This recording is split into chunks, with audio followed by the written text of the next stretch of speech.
My story took place a few years ago when the widow Salby found that she was going to have to raise all three of her boys all by herself. The good news was that her late departed husband, the old bore, at least he had invested wisely in the stock market and bonds and things, so they were well fixed and they never lacked for anything. In fact, she raised the boys in a high-rise condominium in the city with a uniformed doorman who kept the riffraff out. They didn't have to deal with any riffraff on their way to school, those boys, either, because they went door to door in a chauffeured limousine. They didn't they didn't have much interest in the people they saw in the streets, those unfortunate ragged people that they saw sleeping on cardboard boxes or over subway vents. They just said, "Get a job," out the window, and they thought that was very, very funny. The people they saw walking to work or waiting at a bus stop, "Get a car." They had always had whatever they wanted. Why couldn't anybody else get whatever they needed?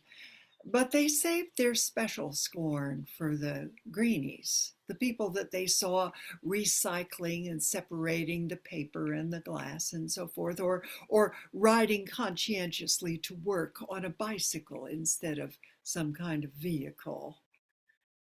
They had heard about concern for the environment, but it never affected them. In fact, they had made up a little song that they enjoyed singing together. Who's afraid of climate change? Climate change, climate change. Who's afraid of climate change? Yeah, yeah, yeah, yeah, yeah. And they used to sing that song out the window of the limousine as they went by, those people.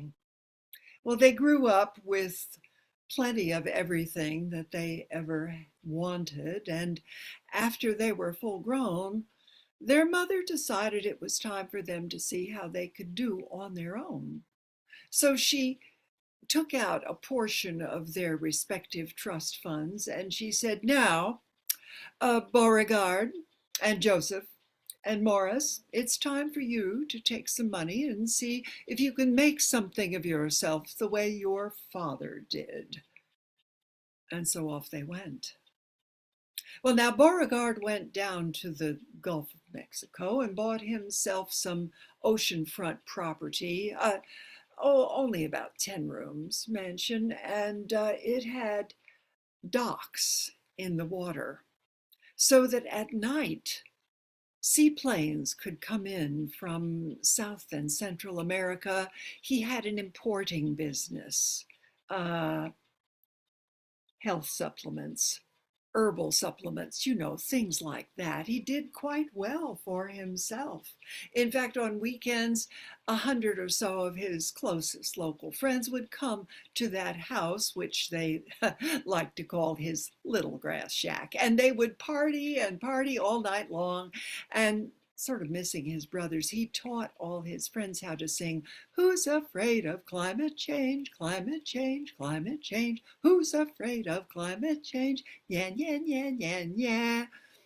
That was fine until the hurricane, out of season and bigger than any other one they'd ever seen in the Gulf, came blowing in, and it huffed and it puffed and it blew his house down.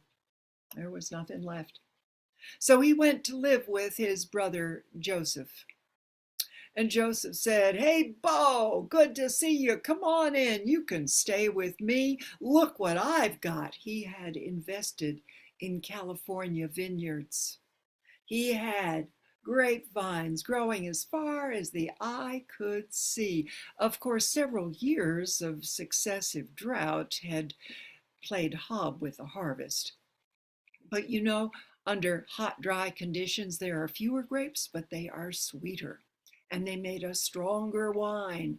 And so Bo and Joe used to sit on the deck of Joe's little log cabin, only had about 15 rooms. It was built out of drought-killed ponderosa pines. And they would sit on the deck, look out over Joe's domain, sip that wine, and they would recall their boyhood together and sing "Who's Afraid of Climate Change," etc. together.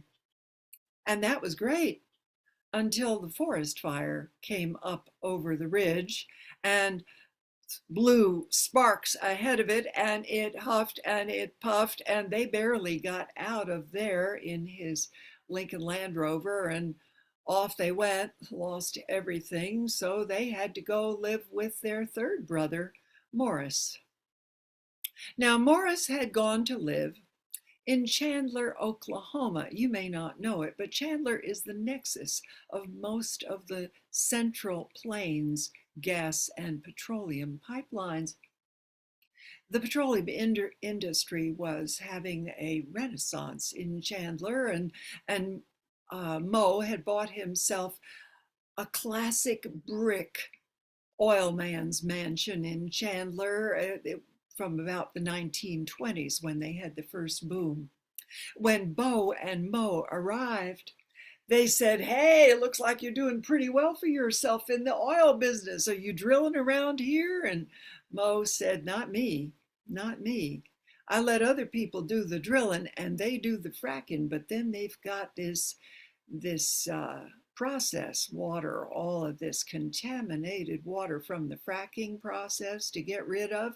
That's my job. I drill my wells and I pump that water down under high pressure and make it go away. I'm doing all right, thank you. Hey, there's going to be a barbecue with the Rotary this evening. Why don't you come along?" So all three of them, Beauregard and Joseph and Morris, they all went to the Rotary barbecue, and they were just teaching fellow Rotarians how to sing "Who's Afraid of Climate Change," etc., etc., when the earthquake struck.